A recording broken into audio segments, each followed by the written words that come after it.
Hello, everyone. This is Barbara Reisman. I'm the Senior Advisor to the Mar Charitable Foundation in New Jersey and a member of the Early Childhood Funders Collaborative. And I want to thank you all for joining this call today and thank ECFC for organizing it. We are here to discuss the preschool development grant opportunity that the federal government has made available to states.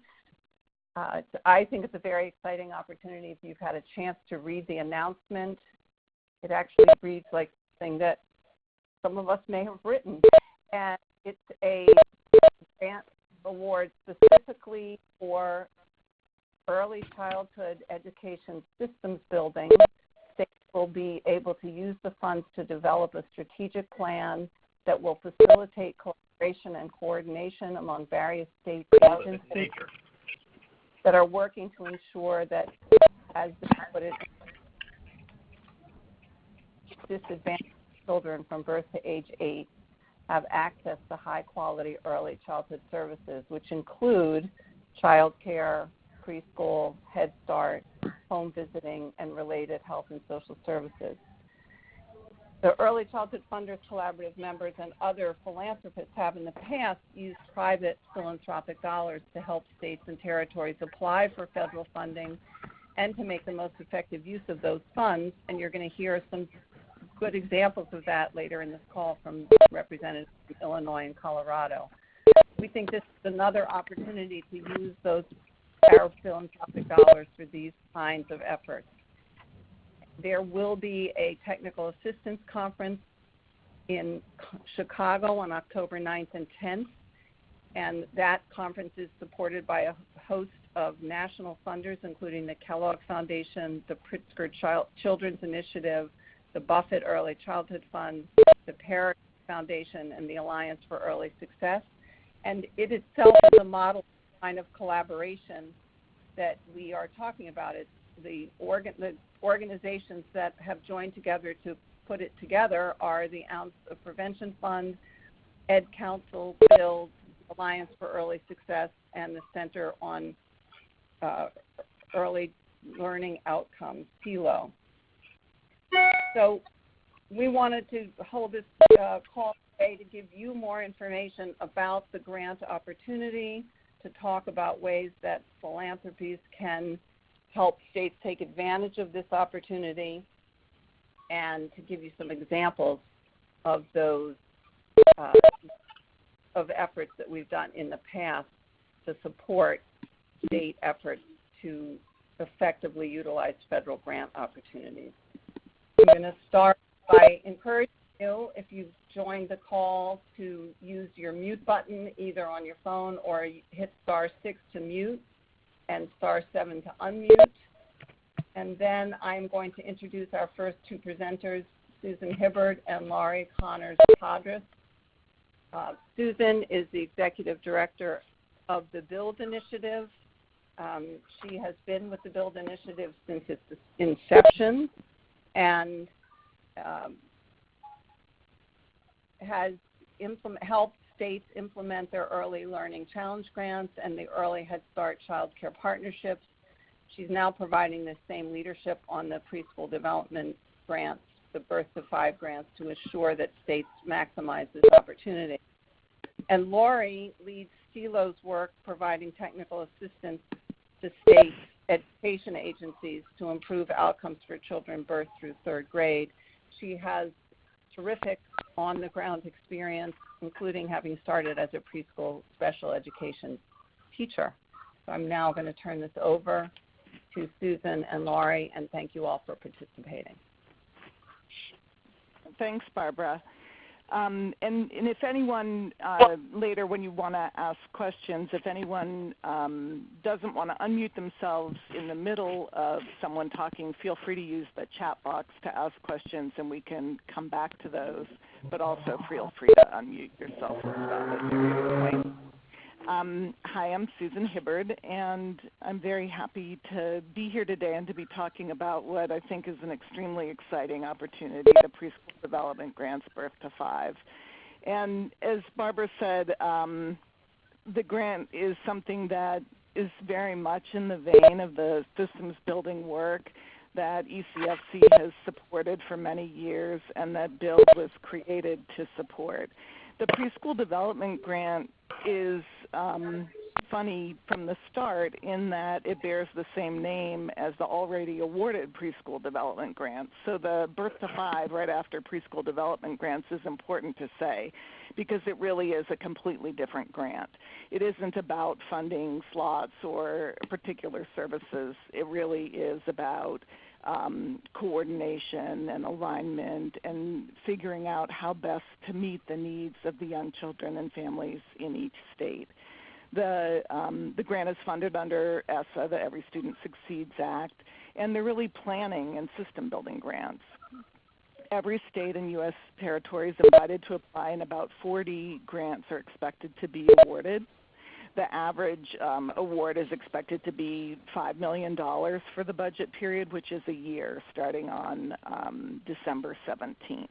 Most of the applications are due on Election Day, except that North Carolina and South Carolina have an extension until November 20th because of the hurricane.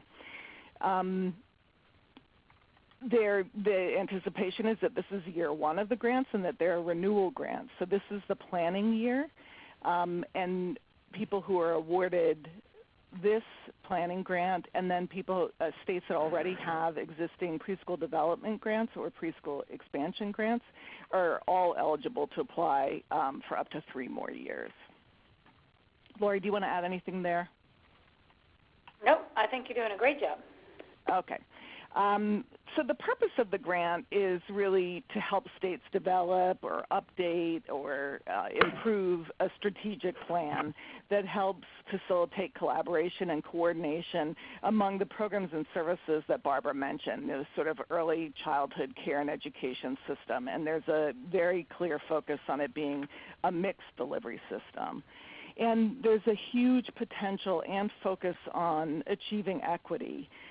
Helping states identify and address racial and income disparities in quality and access to quality in early childhood programs and services through needs assessment and then the strategic planning and then their activities that would be implemented after the needs assessment and strategic planning. So all of this is important, and it's important for states to think about it not just as application sections to fill out, but the state's goals, what their vision is for young children, what their goals are for young children and their families, and to take this opportunity to assess the needs and create a strategic plan that focuses on the coordination, alignment, the transitions, the data work, all that need to be done to really target supports to the young children who are furthest from opportunity. What we love so much about the grant is that it has huge room for states to think boldly about what their next best steps are. It meets states where they are in allowing states to create or update a needs assessment and a strategic plan. Those can be very, very different. So it's not a grant like Early Learning Challenge with a race to the top. It really is an opportunity for states to think about where they are, where they want to go, and how this can help them get there. The funding is not just for the needs assessment and strategic plan. There are key improvement activities that can be funded through the grant once the strategic plan is completed. But again, it really is not a grant that is focused on slots or program funding. It is this systems thinking funding. The focus of the grant has 5 core areas. I've mentioned some of them already. And one of the notable things about the FOA, the Funding Opportunity Announcement, is the strong focus on incorporating parent or family perspective and parent choice in all parts of the work, whether that's engaging in the needs assessment or the strategic planning or the implementation activities. And when the FOA talks about family engagement, a broad perspective is really laid out. There's discussion about the importance of options for families being culturally and linguistically sensitive. There's discussion about fathers and families who speak a language other than English at home, families that the states identify as vulnerable, families with children who are experiencing developmental delays or have disabilities or are suspected to have delays or disabilities. So that aspect of the grant is really laid out with, I think, a broad emphasis and big opportunity to, not just talk about parent and family engagement, but to really hear from parents and families about their needs and about how to best meet those needs. There's a strong commitment to a diverse delivery model and mixed delivery, and that is also a commitment to ensure that there's real choice for families and choices that meet families' needs. The FOA talks about families also as children's first and most critical teachers, and so there's not just the engagement of families in the design and planning and execution of the system, but also supporting families in their job within the family and in that role. There's discussion not just about early care and education, but about all of the supports that families need, both the adults in the family and the children, from health, mental health. There's discussion about wellness supports such as WIC, CHIP, Title V, and the Child and Adult Care Food Program and Medicaid. And states are asked to describe how they'll collaborate and coordinate among these programs. So that's very exciting. There's no narrow view here. There's huge opportunity to innovate and to address the problems of the current system or non-system. This is impossible to see, but we'll be producing guidance for states that is one view of how you can sort of attack the application. And I wanted to show it just because we think it's so important to start with the state goals, where are you trying to head, and have federal funding, this opportunity and any opportunity really fit within what you're trying to do and help you move forward to do it as a state. And so we're really urging states not just to think about how to get the points, but how to best use this money. And, this is just an example of thinking at the level of state-level goals, provider and program-level goals. David Willis urges that we add in population-level goals in here, and we'll do that. And then the family and child-level goals. So it's a chance for states to do that kind of thinking and assessment of where they are and where they want to go. And we think it has huge chances to help systems focus on things like their data system, the kind of data that they need and the system they need so that they can analyze what the system is currently doing for whom and, what else needs to be done. So there are many areas, whether it's workforce governance, all of those are, possible and needed areas of focus in this grant. Before we go on to the application pieces, Lori, what else might we add? Well, I really appreciate it. I did want to take a couple of minutes. One, to explain a little bit about the Center on Enhancing Early Learning Outcomes, which is actually funded by the U.S. Department of Education to look birth to third grade. And it was pretty historic when it was funded about 6 years ago. We're based at NEAR. But we, any of you who know me or any of our team, we are really all about systems thinking and working really collaboratively with all sectors. So I would kind of underscore what Susan said, that it's really historic and actually relatively unprecedented for states and territories to have access to these kinds of funds, to think very thoroughly about their needs assessment, their strategic planning, and other activities to kind of bring all stakeholders around a common vision, drawing from those who experience it the most at the local level. And I really think that's extremely important. Another piece I would just urge everyone to think about is that a primary piece of this systems building is both looking at every level of the system, not only at the activities, but at the funding and the resources, which is fundamentally the barrier to offering access to quality options for every single parent and child. And I'm hoping through our work where we help to states to think more boldly, to aspire, but also to really wrestle with that really significant challenge around how we more efficiently use existing resources, especially given, the National Academy study on transforming the workforce really brought to light everything we already knew from kindergarten, basically, that in essence, a lot of our funding sources drive bad policy and thus bad practice for young children. So we're hoping to really put some fire behind what the states are doing, to take them from where they're at, but think pretty boldly. Even within these activities, I think there's lots of opportunities to get better data, not only about children and where they are, but what parents need, what funding is being used, what funding is not being tapped. So those were the couple of points I just wanted to make. I will say that, just to go back to that slide, even though it's not perfect yet, the logic model slide, I will say that our team, Susan and I represent a lot of folks that I think are a good testament to our field, that we are all coming together, regardless of our auspice and funding source and all that fun stuff, to say, how can we really pool our resources and our expertise and our knowledge of things that are going on in states. And we do want to drive them towards using this as the opportunity to create the vision and clear goals, and not have the funding drive their goals, if you will, so not chase the funding, but to use this as a chance to really thoroughly think it through. And I know in speaking to Shannon Christian at the department, they are really hoping for a very thorough needs assessment and strategic planning process. So I think we should go ahead and open it up to questions. I think that's the next slide. Here we go, yeah.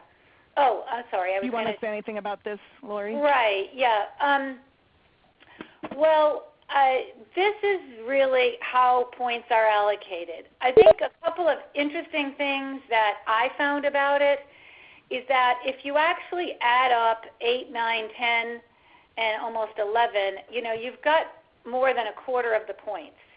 So the chronology of where it is in the application does not belie its importance. So we really want folks to think very carefully about their program performance evaluation plan, their logic model, and the sustainability plan, because the majority of states and or territories will probably only get 1 year of funding. They don't have an allocation, so they have no idea what additional funds will be available. Really, really critical. I think that's going to be important. The bonus points are not only, they're also for having, I forget actually what those five points are for. I do remember that if you are, certain states get extra points. The states who didn't receive an Early Learning Challenger Preschool Development Grant previously can get 10 bonus points if they achieve a 70-point score without the bonus. The other states who have received the big federal funding can get 5 bonus points, and now I've forgotten how they get those 5 bonus points too. But it's if they did a good job in, I think, the laying out where their state is and where it wants to go. Yeah. That I know. I'm sorry about that, but it is kind of interesting, and that was their attempt to prioritize those states that we really want to help build capacity. I'm going to open it up to questions, but a couple of surprises and or things we've been hearing from states. It's actually a lot of money for a state government to have to spend in a year, and so they're rightly cautious, I suppose, or thinking quite carefully about how to do that. There is a 30% match required of non-federal sources. That could be cash or in kind. I think the states that are right in the midst of doing their legacy, as we call it, professional development grant, and really working towards trying to sustain that program, which this is their last year of funding, are also thinking about some capacity issues. So I think as TA providers are thinking carefully about not only what could we offer to everybody, but what could we offer to certain states in order for them to take advantage of this opportunity. Let's open it up for questions regarding the application, and then we'll share with you a little bit more about our technical assistance and resources. But any questions at this point? Feel free to unmute yourself, or I don't see anything new in the chat box yet, but unmute yourself if you'd like to speak now.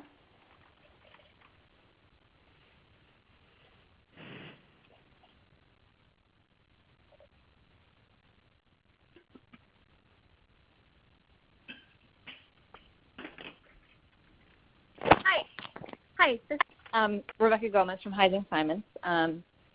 Thanks, Lori and Susan, for this information. So the question I had is really about the coordination and collaboration piece, and I wonder if you could speak a little bit about, how you're going to get states to think about that in a really comprehensive way. And is there space within the purview of this grant to think about going beyond just sort of the traditional coordination and collaboration definitions and moving towards more like system alignment and system integration? So some of that relates to things like data governance, alignment of standards across the board, but it also, I think, speaks to thinking about, and Susan, I think you talked about this, governance and the governance function. So can you just talk a little bit about how you're thinking of approaching that with states? I think I'll kick it off and then have Susan, because your questions are very important and they reflect where a state is at. So I think for one thing that I was going to mention is that for a state that, for example, has had a Race to the Top Early Learning Challenge and has done quite a bit of this system coordination and collaboration, and they're more or less at the precipice, if you will, of system alignment and integration, that's where they should be focusing their efforts. So I had an opportunity to go out. I've been working quite a bit with the state of with a state, I won't say which one, but exactly that. They've built their data system that is integrated across a number of sectors. Now they want to be sure that they are using the reports and that data for policy making, for alignment. The governance issue is definitely something on the table. A number of states have that, either conversation or request from their new governors or the political landscape. So I do think that there is the opportunity. There's so much flexibility and opportunity for a state to use this funding to take themselves where they want to go as bold as they can.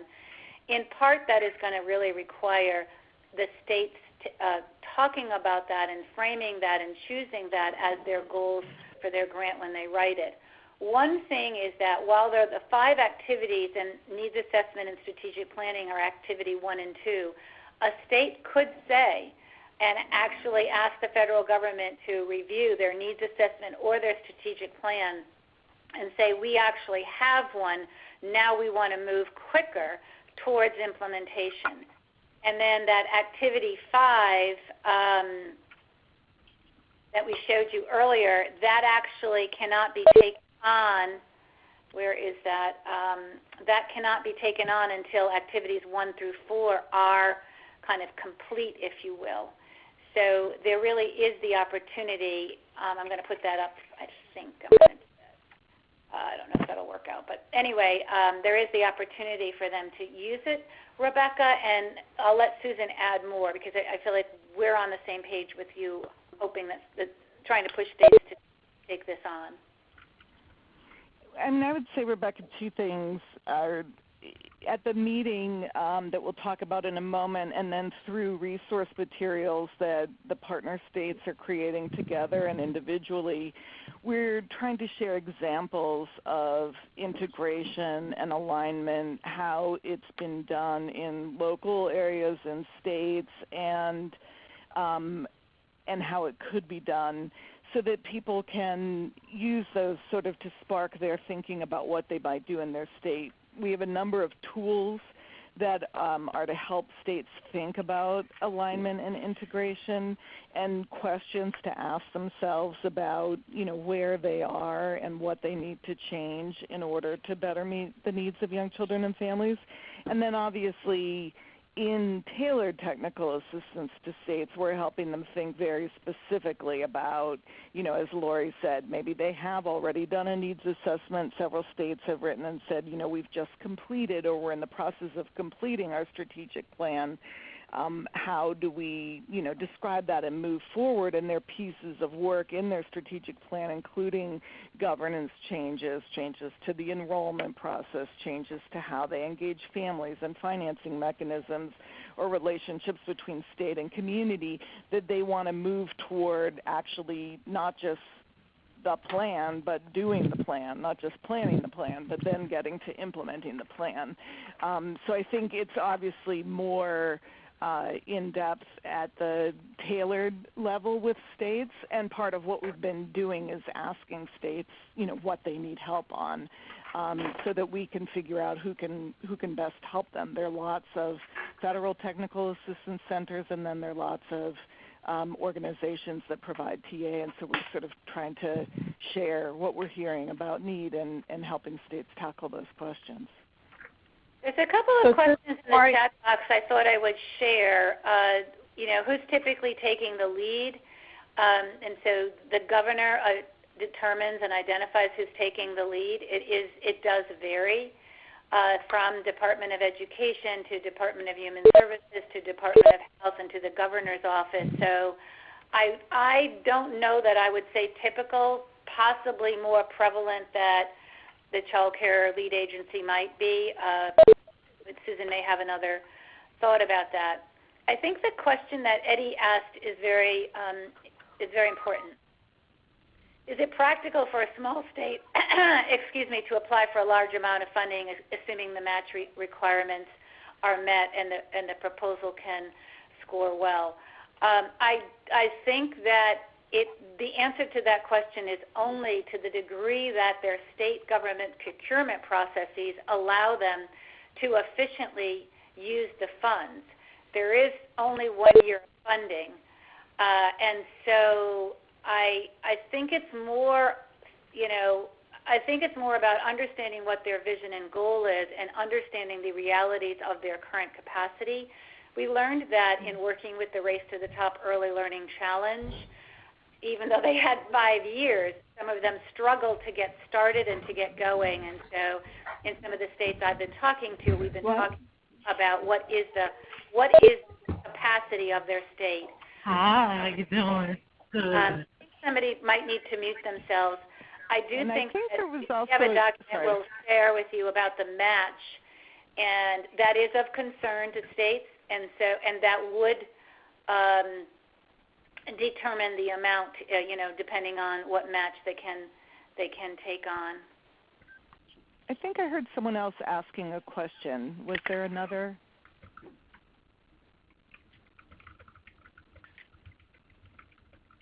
One thing is we would really encourage states you're talking to. Hold on a second, Lori. Oh, sorry. Hold on a second. What were you saying? I think this might be a good time for you and Lori to talk about the National TA meeting and see if they are specific questions about that. Great. All righty, sure. So the technical assistance organizations are identified there on the bottom, but we've been meeting together weekly and biweekly to really come up with this meeting very quickly, recognizing that there are other state meetings, but we really wanted to have this opportunity to get people in the room, in part to, again, bring resources quickly to everybody to inspire them and motivate them. We are co-designing this meeting. It is open to all teams, generous funding from many of you on this call and others to support states, and then states are paying for their own travel to get to the meeting, and then others are donating. So we have a really great mix, actually, I think, I think that's about 20 states or so, 25, I didn't count. There are a few we want to really reach out to. and we're bringing in experts in areas of health and rural and tribal and financing and other topics, evaluation to support the states. Sorry, I'm having a little trouble with this way to advance the slide. So, okay, here we go. So the way we're going to do it is an opening on the first day on October 9th, beginning about 2. We'll do some nuts and bolts about the application, do some inspiration from various other parents and other state leaders. And then the next day, the full day on the 10th, is a series of TA breakouts where state teams will choose to attend up to 3 different sessions that will focus both at the basic and advanced level on some of these around needs assessment and strategic planning, for example, around logic model and evaluation plans, looking at quality of programs of providers at comprehensive services. We're going to do some quite a bit around follow the money, really looking at strategic financing, how you look at financing strategies and resources and come up with a match. One big question that states are going to have, and someone asked this, is really about the budgeting, because states will need to both utilize resources within their state to develop the needs assessment strategic plan, engage stakeholders, but most likely will be buying services, and what's the right kind of metric for that, how to do that well. Those are some of the really kind of fundamental things some states need some help with. So these are the topics drawn from the priorities of the grant and how we want to both inspire and innovate the grant applications. Our TA organizations, here we go. I know that on the Build website, they have a website with a variety of resources, remembering that a number of us were involved in the Early Childhood Systems Work Group about almost 10 years ago now, and developed the framework that drew out of the Maternal Child Health Comprehensive Systems Grant that looked at early learning and health and family support. So we do have those graphics and tools, some work that Charlie Bruner did a long time ago. Julia Kaufman did the evaluation framework, and then a number of us were involved in creating some systems planning tools.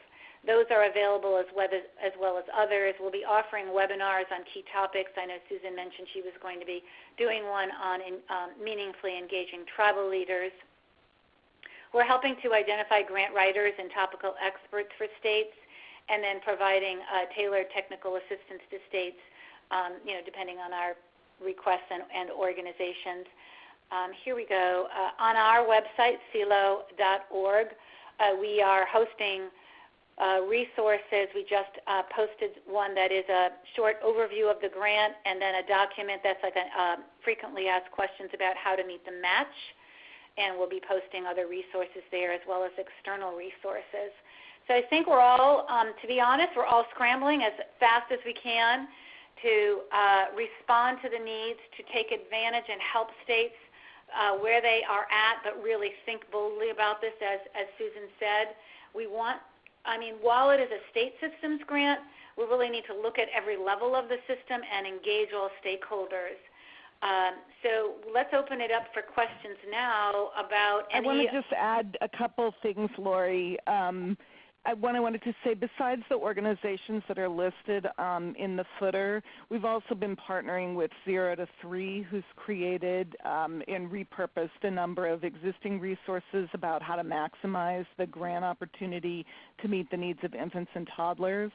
And some of our partners, like Ed Council, have created, we're looking at what will make it a little bit easier for states in this short time period to do the best application. So a resource that Ed Council has just created, it lists all of the federally funded needs assessments so that states, as they think about what more they need to do in terms of needs assessments, can easily see what they already have, which is often a question in states. What have we already done? It's not as if one office is in charge of all early childhood things. The fragmentation that exists and makes it so hard to create an integrated system and for families to access the system also makes it hard for, state leaders doing the application to actually know what they already have. So we have tools like that being created as well. And I just wanted to make clear that, many other organizations are part of this as well. As we look at the community level involvement and state and community level connections, we're working with the National League of Cities and CSSP. So it's a sort of all hands on deck effort. And this group just came together very quickly thanks to the Alliance, who said, I know you're all working on this, talk to each other, and helped us get together and kick it off. Sorry, go right ahead with questions, folks. Anything that you want to ask or say? This is Rebecca again. I'm sorry. I don't mean to dominate the questions, and this is not about the technical assistance meeting, but it's about states that might apply where they have a gubernatorial transition. And so I know in California there's some discussion about so who signs off. I know the governor needs to sign off on this, and his term is coming to an end. So can you, what's your advice for either states or funders for helping, think about those conversations to maybe get an outgoing governor to sign on, and maybe to help gubernatorial candidates who might be coming in think about the importance of this?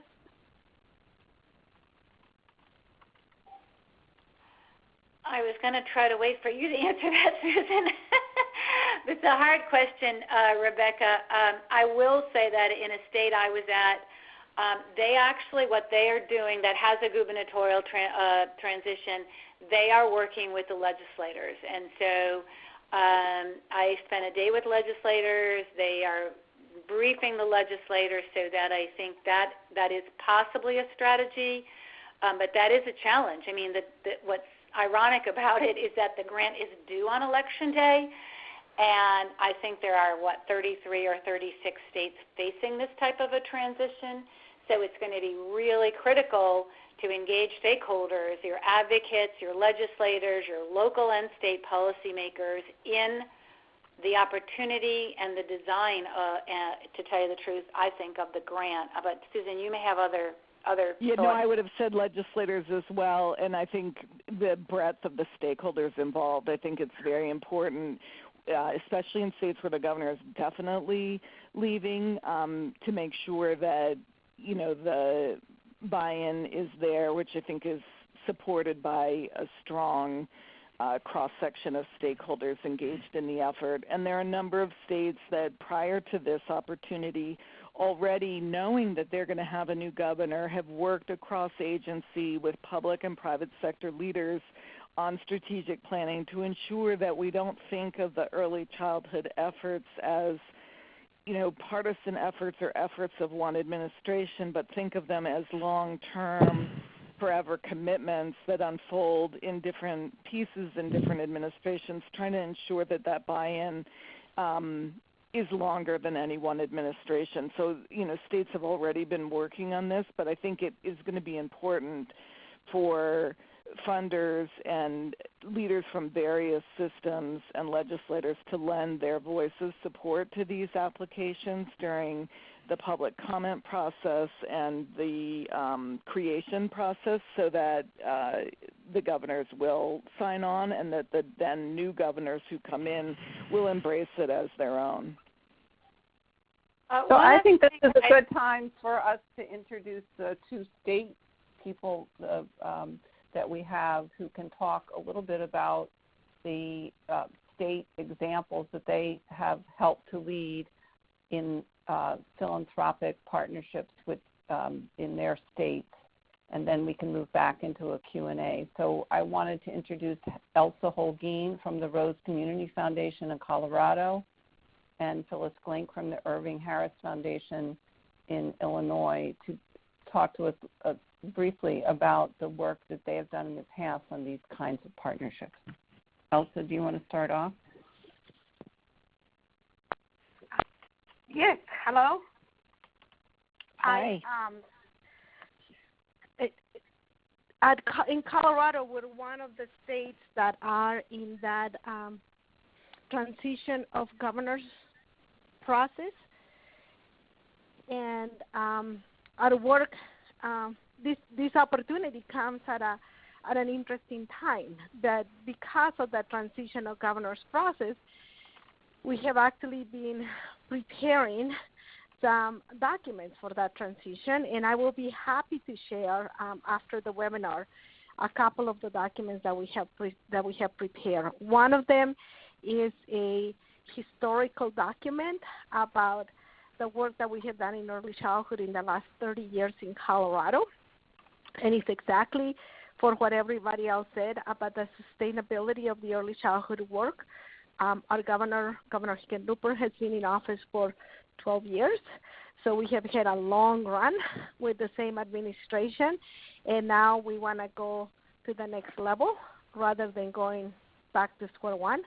And so having these grant opportunities also quite timely, because we can use some of the work that we have done there along with the a planning process with the Early Childhood Commission in preparation for this transition. So we're going to be using our updated framework, our updated state plans. We have an initiative around workforce that we just did the first round of pilot grants to look at innovative opportunities and ideas from the field. So we feel like we have a lot of pieces in place to be able to do some of this work. But like everybody else that is in a transition stage, we're also very concerned about who's going to be there in next year and the new leaders that we're going to have to cultivate. So trying to be as strategic as we can in connecting all the efforts and all the projects so that we're all on the same page. But we're losing a lot of champions across departments that have worked in early childhood. So more than ever, I think the philanthropic community can provide that transitional leadership and that support. So I have agreed. I am co-chairing the Early Childhood Commission, so it's one of the ways that I can provide some continuity and helping with the work, and also working closely to see what support beyond funding, beyond paying for grant writers or for travel monies or whatever may be needed. I think we're going to have to use our foundation, connection, influence, support to ensure that there is attention given for this grant as we move forward. So I'll stop there so I can let Phyllis talk, and then maybe we can answer questions as well. Thank you, Elsa, and I will reiterate some of the things that you said. So just historically, and I don't think we need to spend a lot of time on this, there is a history, as Susan, I believe, mentioned at the beginning, of the philanthropic sector coming together and supporting collaborative efforts like this one. And we have colleagues who have today stepped forward to support the convening that's happening in another week or two and ongoing TA to states. And so there's still an opportunity for that. We did it with the Early Learning Challenge Challenge grants. We created a collaboration and provided technical assistance to states.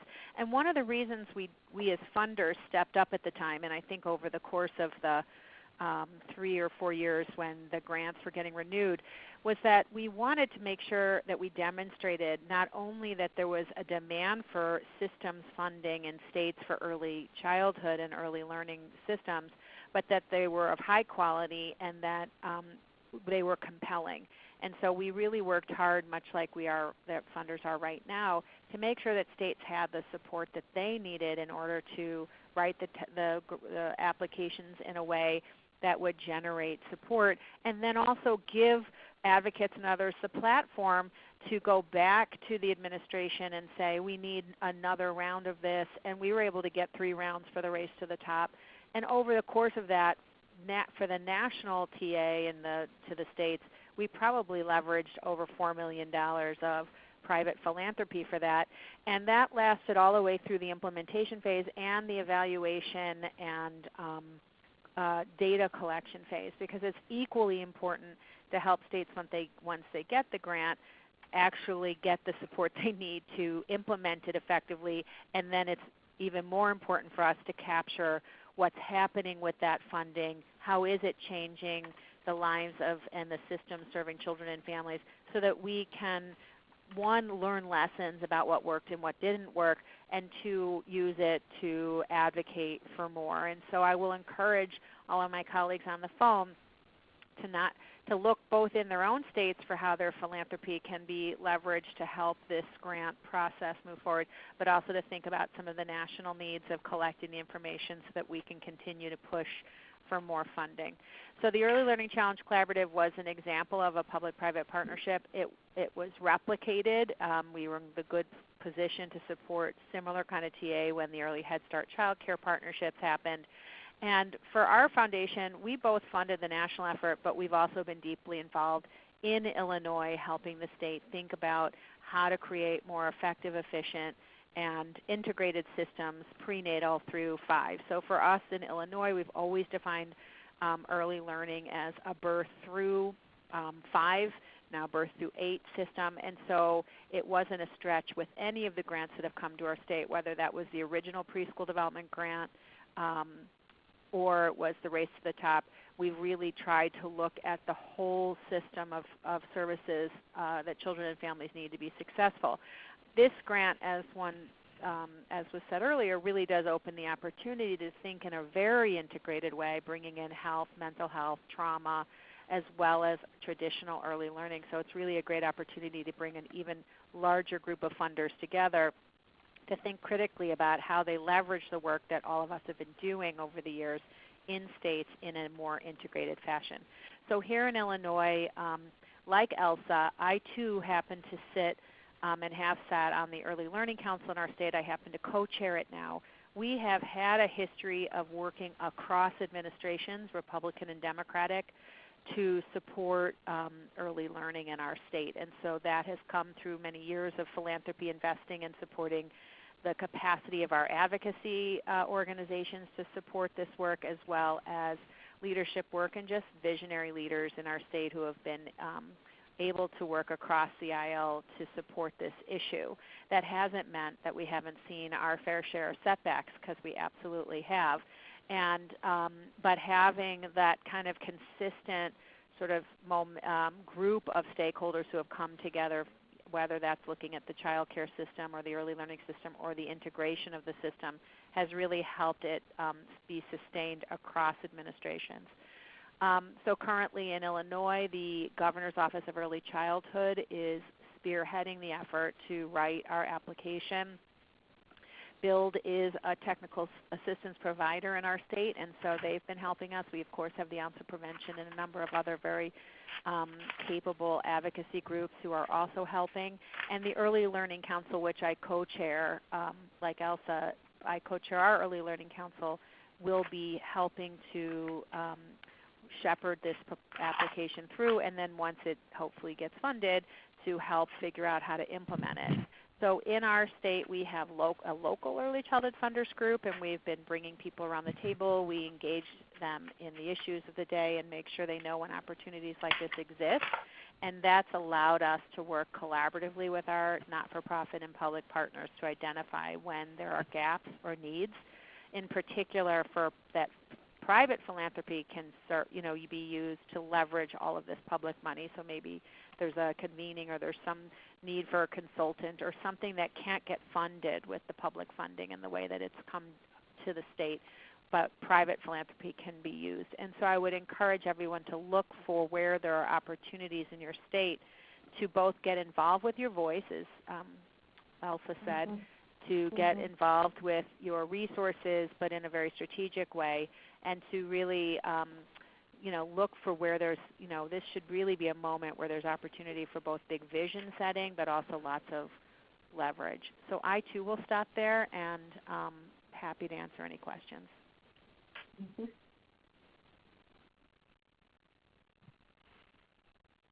Okay, we'd love to hear from you all on the phone about what your questions are, comments. We have a few minutes left.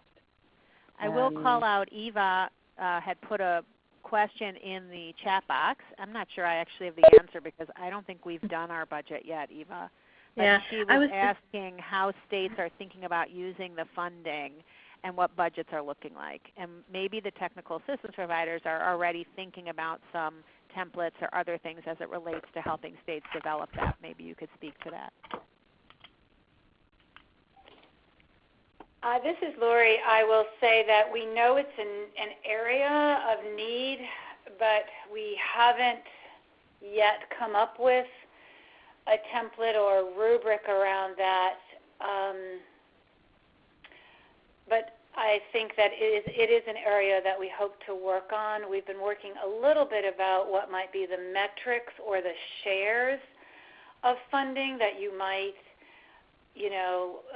use for the match and then for supporting state staff that are working on this and or local folks, and engaging parents and some funding for that, and then what you might use for consulting and contracting, and how you might think about the share of the funding. Because for state staff, that's one of the unsung heroes or unsung sources here. They're going to be the people who are not political appointees, but are there. They're the folks who are really closest to the, implementing policy from the state level. And they typically are stretched very thin and not supported very well. So as Rebecca knows and has supported, we really focus on the leadership development and support of the state staff, as well as others do. And we think that there needs to be that there is an opportunity here to put some real attention into that, because in order for you to achieve systems alignment and integration in a sustainable way beyond what might happen politically because of a governance structure or change, you need folks that are skilled at systems alignment, systems thinking, change management processes, performance management. So I would say that that's our thinking. We know we need to do more, and would be happy to engage with any of you in strategizing around that area. I'll turn this over to Susan now to answer. We've had a number of questions from states about budget, and many have related to the state's interest in focusing on issues of data collection and access, and how to share data across agency, without creating another sort of freestanding silo, how it can really be an integrated data system. And so we've helped states think about and are providing guidance about what money could be used for,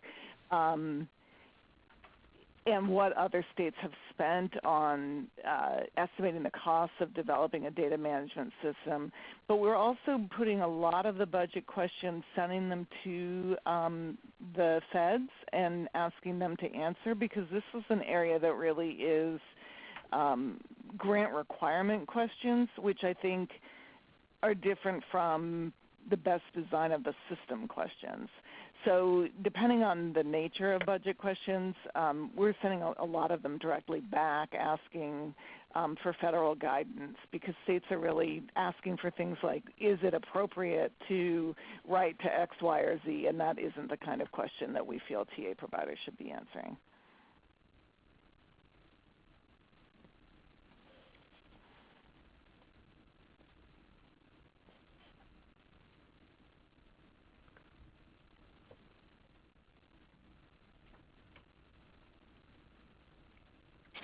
Are there other questions or comments?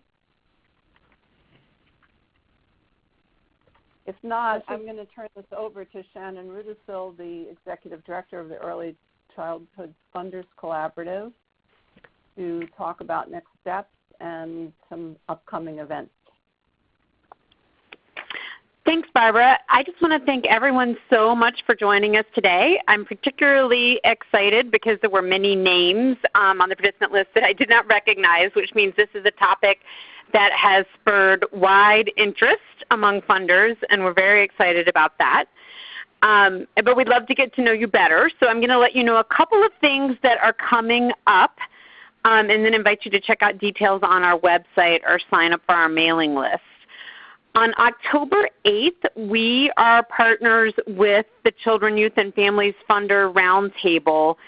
On October 8th at 4 p.m. Eastern, they are sponsoring a census-oriented webinar about getting a complete count of young children in the upcoming 2020 census. I would say this is quite directly related to the things that we've been talking about today, because so many federal programs and the allocations to states and communities rest on the census, and young children are just about the most undercounted people in the census. So a group of funders and advocates are coming together to ensure we get a complete count of all the young children, and there are roles for everybody at all levels. So there are details about that webinar on October 8th on our website. Also, if you happen to be going to Grant Makers for Education, which is in San Diego the week of October 15th, we have many sessions on early childhood, and we would love to see you at those sessions, including sessions that are about whole family, whole child, whole community approaches, sessions about supporting young immigrant and refugee students from the early childhood period all the way up through K-12. And we have a really exciting site visit to a therapeutic preschool called Mi Escuelita in San Diego that is serving children who've witnessed domestic violence, and they are getting amazing school readiness outcomes. So to find out more about all those kinds of opportunities or more about ECFC, I'd invite you to go to our website, ecfunders.org. And if you click on Contact, you can also send us a note and let us know that you want to be on our email list if you got this note from somebody else and you're not on our email list. So we really look forward to being able to bring more of this kind of content to you. And with that, I want to thank our presenters. This has been very informative, even for me, and I have quite a bit of depth in this topic, but I was taking a lot of notes. So I just want to thank Lori and Susan and Barbara and Phyllis and Elsa. And Barbara, I'll turn it back over to you for a closing comment. Thank you all for your participation and insights. I hope that those of you who are on the call found it useful. I know it was recorded, so I assume it's available to people after this who were not able to participate. I hope we outlined some of the opportunities for private philanthropic engagement in this really important effort.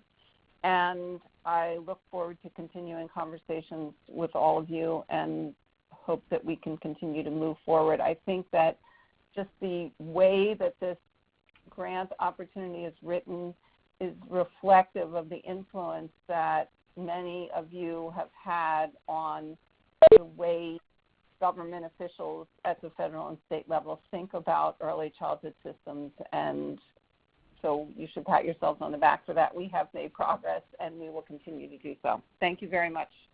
Take care all.